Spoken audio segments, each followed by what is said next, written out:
नमस्कार दोस्तों, जो डक्टी टाउनशिप पर मुद्दे पर रखी और बाकी कैंपों में।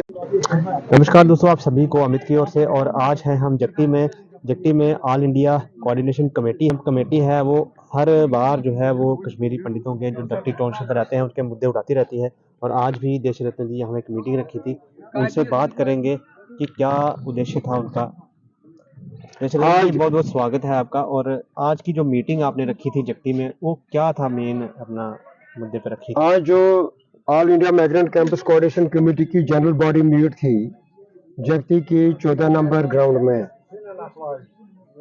हमने इसलिए रखी थी कि जो हमारे कश्मीरी पंडितों के जो माइग्रेंट के प्रॉब्लम्स है, इश्यूज है, जो पिछले 34 साल से हल नहीं हुए हैं, तो इनको हम भारत सरकार तक कैसे पहुंचाए ताकि प्रधानमंत्री को पता चले कि आज तक भी वो इनको जो 90 से भागे इनके मसले आज तक हल नहीं हुए हैं।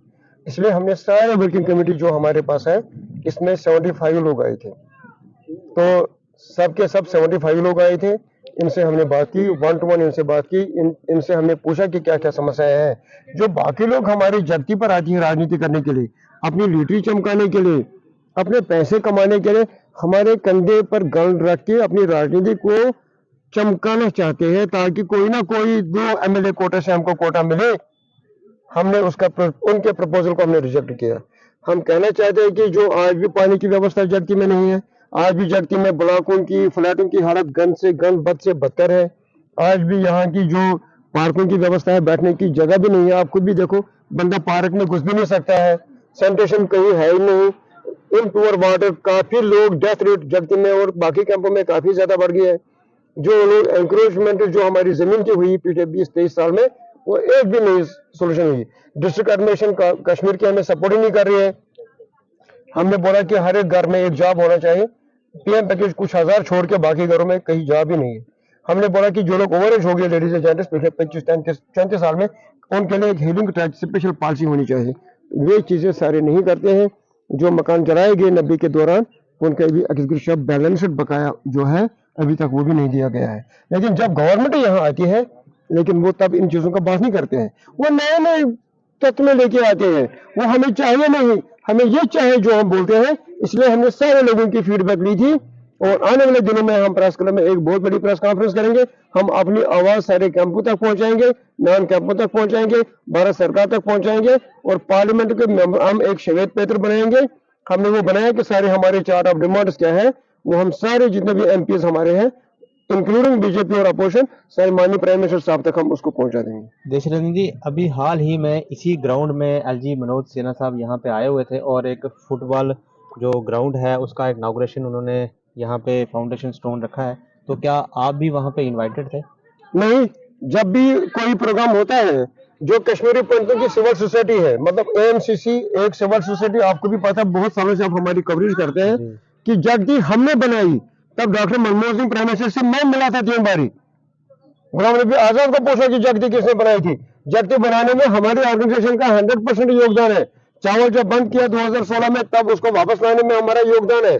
सारे चीजों में एमसीसी खड़ा रहती है। लेकिन ये ऑर्गेनाइजेशन और आज के ये लोग ये हमको नहीं बुलाते हैं क्योंकि इनको अपना एजेंडा चलाना है। जब हम जाएंगे तो इनका एजेंडा बैठ जाएगा। इनको एनजीओ चलाने हैं, केओए से पैसे आता है वो लेना है, कश्मीर फाइल से पैसे आता है वो लेना है, इधर लाइब्रेरी का पैसा आता है वो लेना है। तो हम तो ये काम नहीं करते हैं ना। तो फुटबॉल को हमें फुटबॉल की जरूरत नहीं है क्योंकि ये ग्राउंड जो है ये जनता के लिए है। यहाँ लोग क्रिकेट खेलते हैं, यहाँ सारे बच्चे आते रहते हैं। जब यहाँ भी ये सीन होगा फिर ये लोग कहाँ जाएंगे? नहीं, अगर वो बच्चे अगर खेलेंगे, वो भी तो जट्टी के बच्चे हैं। लेकिन हमें स्टेडियम बनेगा तो उनको फायदा होगा। हर गांव में तो प्ले ग्राउंड बनते हैं फुटबॉल। यहाँ सारे काफी पार्कों में भी उन्होंने ये ग्राउंड बनाए हैं। काफी पार्कों में मैंने खुद भी देखा, पार्कों में उन्होंने ये सिंथेटिक पिच बनाए हैं। तो इतना ह्यूज ये तो होता रहता है। It is a part of support और तो होना चाहिए। उस दिन हम भी यहाँ पे आए थे कवरेज करने के लिए और काफी सारी गैदरिंग जो थी यहाँ पे, क्या वो जट्टी कॉलोनी के लोग नहीं थे? वो काफी लोग तो नहीं थे, हम उनको जानते नहीं जो बाहर से आए थे। और जो फ्रंट में बैठे थे, जगदी का कौन सा, और हमारे जगदी को छोड़ो, किसी कैंप का कोई नहीं था, किसी नॉन कैंप का नहीं था। कश्मीरी पंथ के 20 ऑर्गेनाइजेशन है, उनका सेक्रेटरी, उनका जनरल सेक्रेटरी, उनका प्रेसिडेंट नहीं था। और हम काम करते, हम तो नहीं थे, हमको इन्फॉर्मेशन नहीं करते हैं। किसी ने आपको इन्फॉर्म नहीं किया? नहीं, वी वर नॉट इन्फॉर्मड, हमें कोई इन्फॉर्मेशन नहीं थी, इसलिए हमारी ऑर्गेनाइजेशन ने बैकआउट किया था। हम उस दिन नहीं गए थे क्योंकि वो हमारा जगती का प्रोग्राम नहीं था। ये थे देश रतन जी, जिन्होंने अपनी बात रखी और आज इसी के रिगार्डिंग इन्होंने मीटिंग रखी थी यहाँ पे कि हमें जो भी प्रोग्राम होते हैं, बाहर से लोग आए जाते हैं यहाँ जट्टी में, जट्टी की बात हम करते हैं और जट्टी में की लोगों की जो परेशानियां हैं वही हाईलाइट होनी चाहिए, वो सरकार तक पहुँचने चाहिए, यही इनका उद्देश्य भी है। तो आज के लिए इतना ही, नमस्कार।